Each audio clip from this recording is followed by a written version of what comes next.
I'm Kim Schoel. I was born in Iraq, and as kids, my dad and my mom would take us to a lot of the old ruins, and being kids, of course, we would dig in the sand and try to find little things.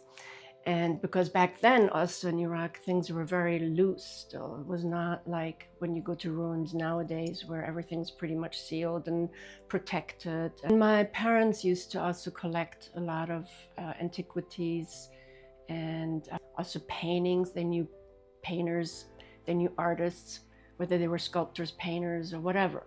They had a lot of contacts and they collected a lot of artwork and also old, collectibles.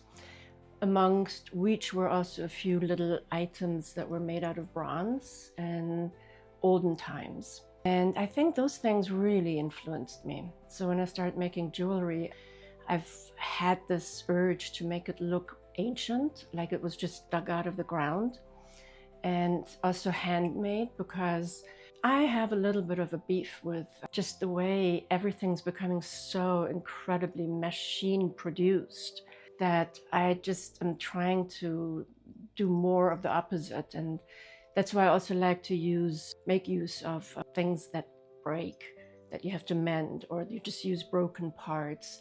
And I just try to give everything a little handmade look, sometimes a shabby look, but it's always a wacky, weird thing, Anything to make it look less machine-made. My background actually is a painter, being a painter.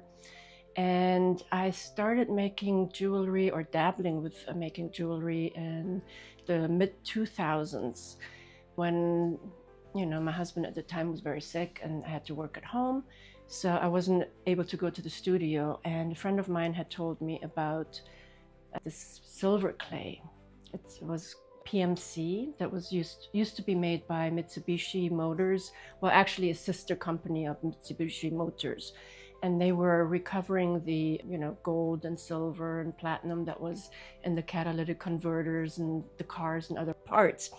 And so they decided to make this clay, which afforded a lot of artists that didn't have a jewelry background, formal jewelry background, to actually start making things. And it is like a clay, it's malleable, so you take it in your hands and you can form it. And then you have to dry it and fire it. But it's a wonderful medium, and I got hooked immediately. And that led me from one thing to the other, and I started making more jewelry, but I'm also making other things out of the clay, little tiny sculptures, some that become jewelry and others that become other things. I make Buddhas, I make bells, I make chess sets and things like that.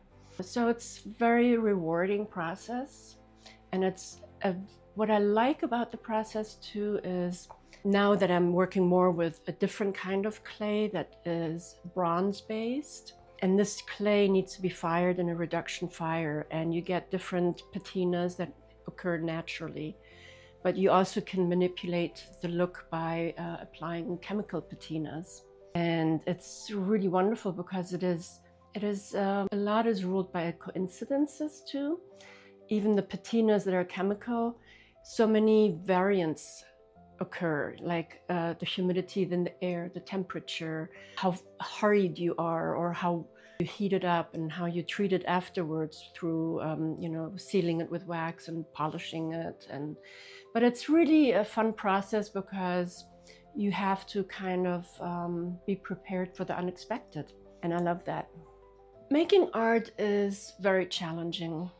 And I wouldn't necessarily recommend people to make art thinking that they can make a living with it, because that's not very often the case. You have to supplement your income with other things.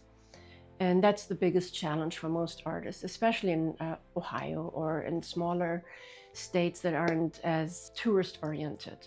In areas where you have a lot of tourism, cities like New Orleans, New York, Chicago, San Francisco, it's a different thing because people travel there, and you have the impulse buyers, the people that know they're only there for a day or two or maybe a week.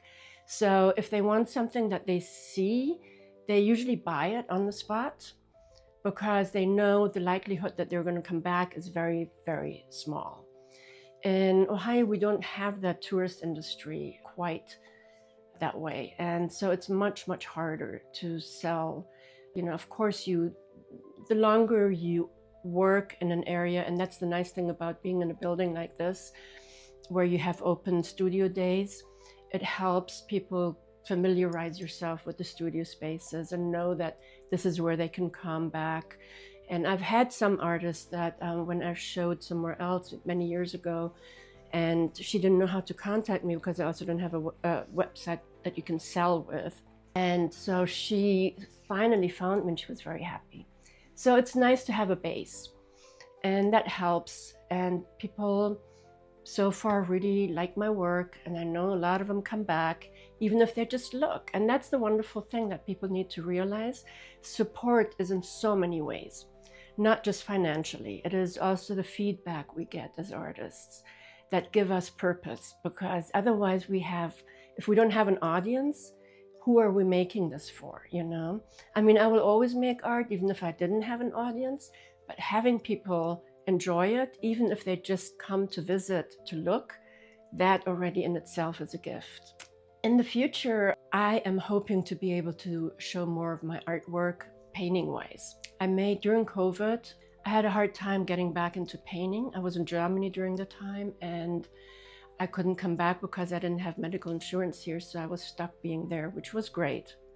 At least I had insurance there.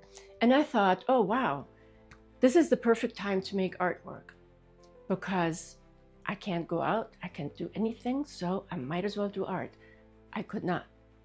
And a lot of artists went through that. But I was able to do collages. I worked on a lot of collages. That was the only creative outlet I had. But now I want to get more back into painting, because I stopped painting when I started doing jewelry, because there's only so many things you can do. And with my traveling, I never had enough time to really focus on two things at a time. So that is my goal.